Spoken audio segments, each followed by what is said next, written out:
All right, so here is today's IXL and how to do it correctly. It says a pilot counted the number of empty seats on 10 planes that he flew. Here are the number of the empty seats. What was the range of numbers of empty seats? Okay, so remember, range is just your largest number minus your smallest number. So this one's going to be easy.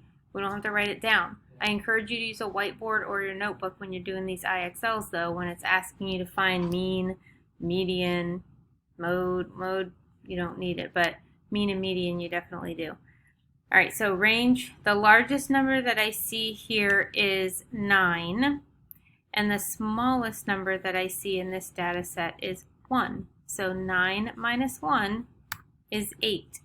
So the range of this data set is 8. Brenna volunteered at the city park. She planted 8 flower beds with these numbers of plants. What was the median number of the plants? So now I'm going to write these numbers down in order from smallest to biggest, and then I can find the median. Okay, so I just wrote the numbers in that data set down in order from smallest to biggest. And this is going to be convenient if it asks me any more questions about these numbers, but it'll probably give me different data.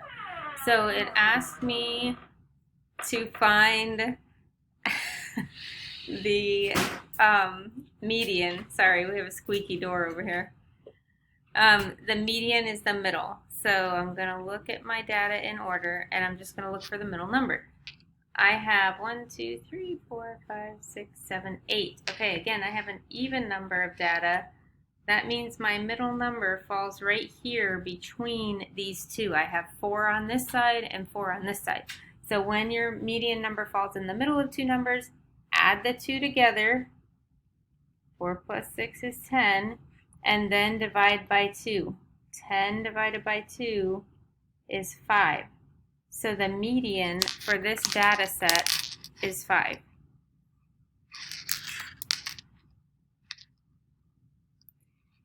All right, Jackson checked the prices of 8 items available for purchase in the cafeteria. Here are the prices.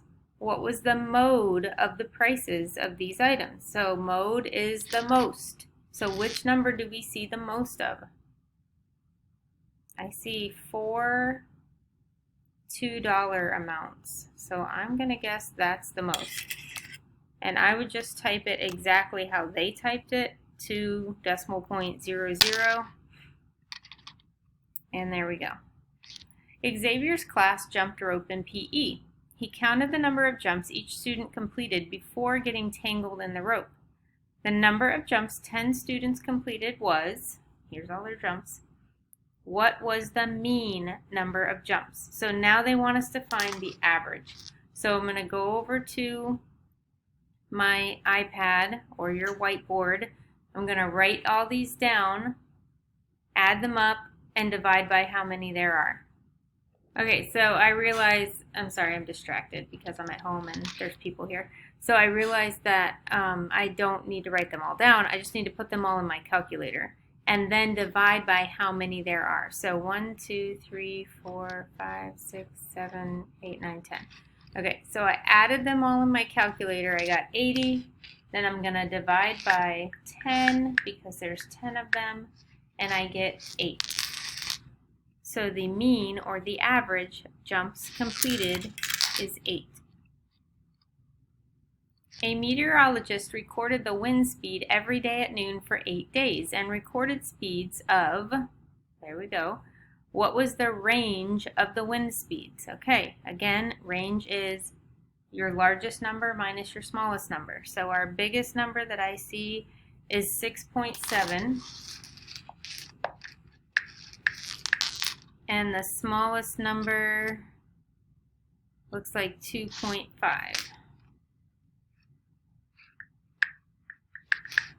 So I just put it in my calculator and I got 4.2.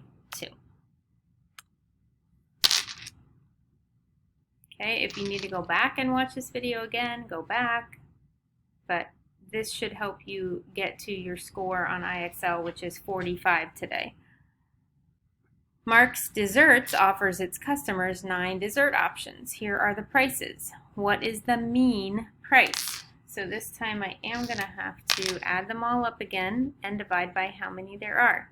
So I'm going to put them all in my calculator quickly and I'll be right back. Okay, so when I added up all the prices of desserts, I got 54, and then I'm going to divide by how many desserts there are. There's 9. So let's divide by 9, and it equals 6. So the mean price is $6. Okay, and I'm at 49. You only have to get to 45, so we're done for today. Let me know if you have any questions, and I will see you next time.